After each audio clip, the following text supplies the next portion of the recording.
there, Rockstars, and welcome back to String and Story. My name is Holly and Knight, and it's my job to guide you to quilt with confidence. Welcome back as well to our Star Island quilt-a-long. This week we are going to cut out all of our gorgeous fabrics together, and I'm going to talk you through that process as we read through the pattern. Let's get started. Now you can see here that I have stacked my fabrics in the order that we're going to work through them. So I have fabric number 1 at the top and fabric number 5 down here at the bottom. If you ordered any of the kits that we've offered for this quilt-along, this is how your fabrics came stacked. 1, 2, 3, 4, 5. All right? As a reminder, there is also a guide on the back of the pattern as to which colors are which, referencing this image right above the guide. Our colors 1 and 2 are going to be the center star. Color 3 is this first background. Color 4 is the lantern. And color 5 is the sashing or second background. Now, let's get started with this cutting. I'm going to start at the top and work my way through, starting with color 1. So I'm going to open up my pattern to page number 2. There are 2 sets of cutting instructions. So we're going to cut strips out of the fabric first, and then on page 3 we will turn over and there is a table where we will then subcut into other shapes and sizes, okay? So let's start out with number 1. I'm going to start at the top of this chart and work my way down. So color 1, I'm going to go over to the 3rd column for my first set of strips. These are pretty wide strips, and I am hoping that I can use my stripology ruler for a whole lot of these. So I am going to first, actually, I'm going to fold this so I can take my selvage off because I love these Ruby Star Society selvages. So I'm going to lay this down as square as I can and slice that off. You can skip this step if you are not worried about preserving your selvages or you want to snip them off later. But this also, means there's no selvages down at the end of your strips that you have to worry about for the rest of our piecing. So we will just set that off to the side. And now I am going to fold this. So here's my fold as it came off the bolt. I'm going to fold it in half lengthwise this way so that it will fit underneath my stripology ruler. Now I absolutely love the GE Design stripology ruler. I'm going to be using the Stripology XL today. There are links to all of these things that I'm going to reference down in the caption of this video. And I'm going to line this up so that my fold is on one of the lines of my mat. I'm trying to make this as on grain as possible. So I'm going to line up the fold and then we're going to trim this edge to make sure that it's square. Now, this first set of strips is 4.5 inches wide. So I keep a little bit of painter's tape stuck right here on my ruler, and I'm going to move these so that every 4.5 inches is marked, okay? That's going to mean that I don't have to count this out as I'm cutting, all right? 1, 2, 3, 4, and half.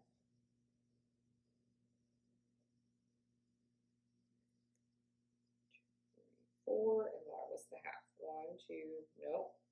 This one's 4. Always double check your mathing, all right? I'm only going to need 3 strips, so I won't even have to move this ruler. I'm then going to line up one of the lines on the ruler with the bottom of my fold as well so that these 2 things are square to each other, and we're going to start by cutting at 0. Best practice with this ruler is to always cut at 0 first and then make your other cuts. I will be honest that once I make that first cut, I tend to just line the 0 up. And I run the risk of being off a thread or 2. It's a risk that I take, so I'm not constantly losing these little slivers of fabric, okay? So I'm going to cut at 0, and then I'm going to cut 1, 2, 3 strips. Now I know that I need 3 strips because on my pattern, the way that these are laid out in the grid, it is by the sizes, okay? So the first number in that block is for the very first size, the small throw. And then there are 3 numbers in parentheses. The first is for the large throw, that's what I'm making. The next is for the twin, it's 4 numbers. Then there is the queen and then the king, okay? Because there are 5 sizes in this pattern. So the first number before the parentheses is for that small throw, and then each of the numbers in the parentheses that are separated by commas go through the sizes. So I'm always looking at that first number inside the parentheses, okay?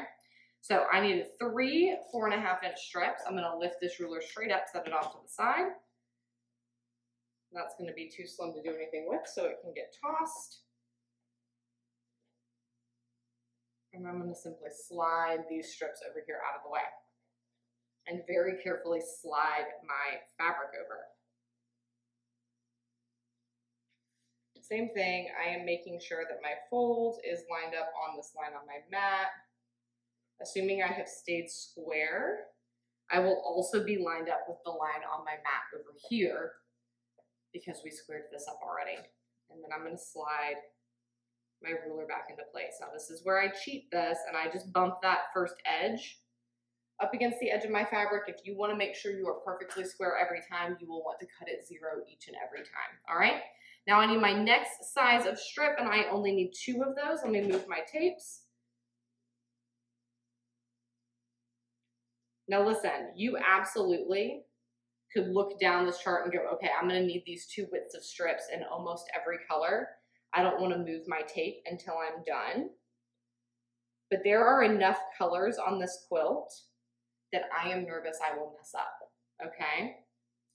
I am nervous that I will lose track of where I am. There we go. So I am going to cut each color at a time, going down these, and then circle back to the next ones, okay? So that's all I need out of color 1 for my large throw, and I've got a little bit of extra. My extra is going to go over here on my tray. And we're going to move on to color 2. Color 2 is going to be exactly the same. So this is where, if you didn't want to move that tape around multiple times, you absolutely could do color 1, the first strips, and then color 2. Woo.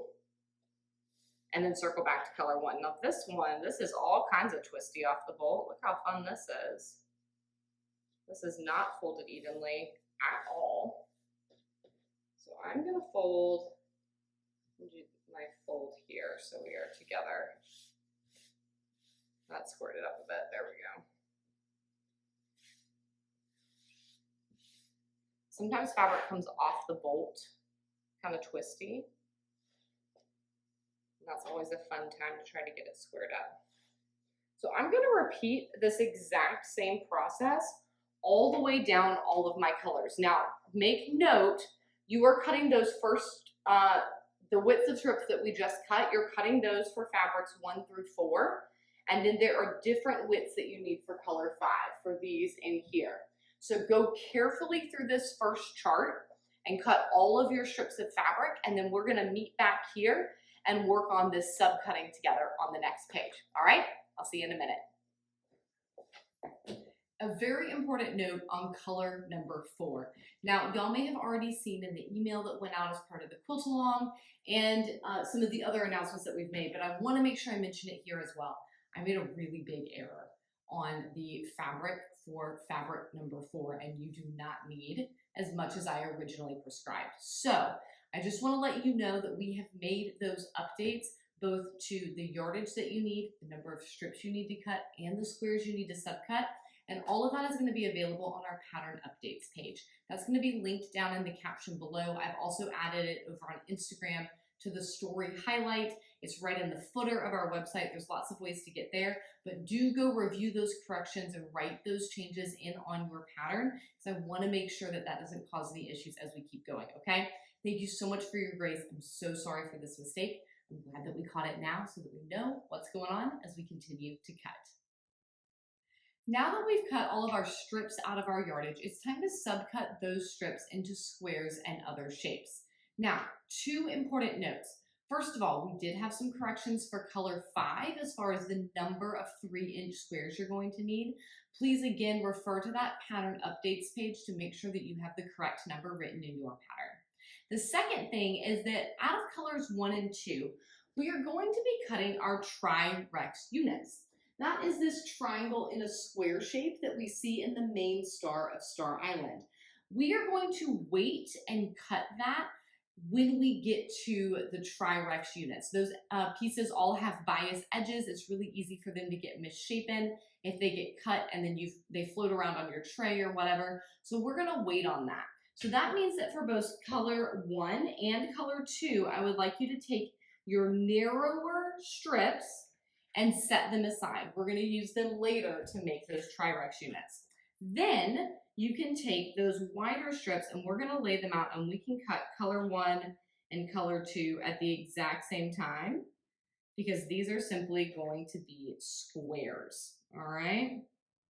So I'm going to continue using my stripology ruler. That's why I'm kind of staggering these so I don't get too thick of a spot in any one place. I'm going to start over here on the edge. And I'm making sure that I'm cutting the correct number. Okay, yes. Remember, for best results, always cut at 0 first. I have plenty of room here to do that.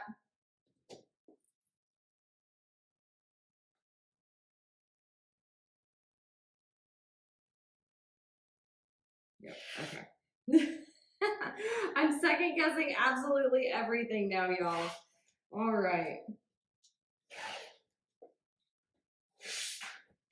And then these squares will grow up to be our quarter square triangle units.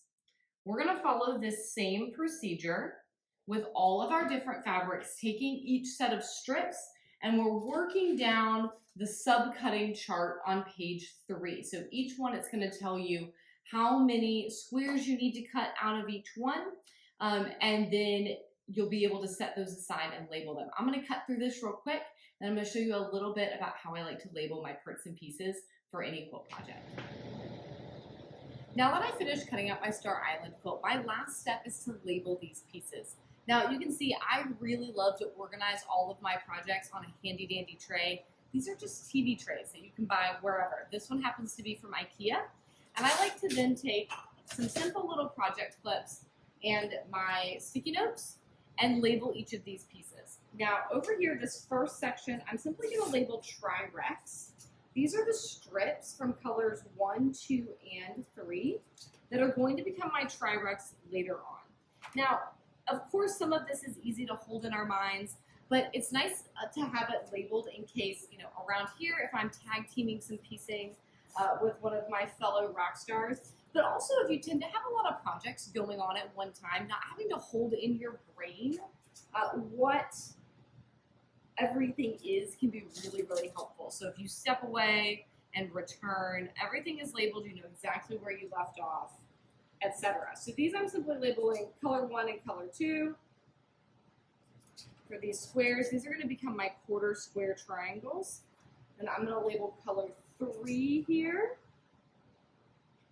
And I can put any notes that I want on these tags, right? As I head into these rectangles, I'm actually going to put the color number, and then I'm going to put the dimension of the strip so that I can know at a glance what these are.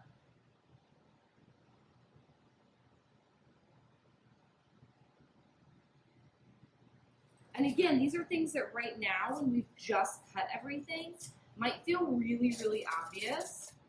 But as we progress through our piecing, having everything nice and organized is going to make it easier to pick up and put down this project, come and go as needed, etc. I got one last label here. And then I will be ready to rock and roll. So there you have it, folks, the steps of going through cutting our Star Island quilt. Thank you for joining me on this adventure. Again, one more time, don't forget to check out that pattern updates page to make sure that you have all the information that you need. Thank you for joining me, and I'll see you next week as we start our piecing. Bye for now.